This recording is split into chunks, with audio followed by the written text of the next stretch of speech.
Right to disconnect bill ലോക്സഭയിൽ അവതരിപ്പിച്ചു. സ്വകാര്യ മേഖലയിലെ ജീവനക്കാർക്ക് ജോലി സമയത്തിന് ശേഷം ഔദ്യോഗിക ഫോൺ വിളികളോ സന്ദേശങ്ങളോ സ്വീകരിക്കാതിരിക്കാനുള്ള അവകാശമാണ് റൈറ്റ് ടു ഡിസ്കണക്ട്.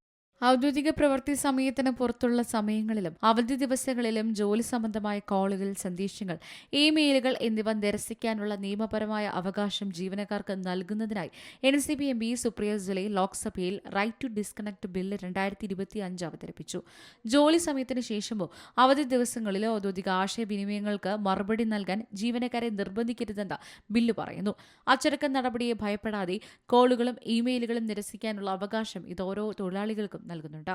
ഫോൺ കോളുകൾ, ടെക്സ്റ്റുകൾ, ഇമെയിലുകൾ, വീഡിയോ കോളുകൾ തുടങ്ങിയ എല്ലാത്തരം ആശയവിനിമയങ്ങൾക്കും ഈ അവകാശം ബാധകമാണ്. ഈ അവകാശം ലംഘിക്കുന്ന സ്ഥാപനങ്ങൾക്ക് മൊത്തം ജീവനക്കാരുടെ വേതനത്തിന്റെ 1% പിഴ ചുമത്താനും നിർദ്ദേശമുണ്ട്. ജോലിയും വ്യക്തിജീവിതവും തമ്മിലുള്ള അതിരുകൾ മായ്ക്കുന്ന ആധുനിക സാങ്കേതിക വിദ്യയുടെ വളർച്ചയിൽ നിന്ന് ഉടലെടുത്തതാണ് റൈറ്റ് ടു ഡിസ്കണക്ട് എന്ന ആശയം.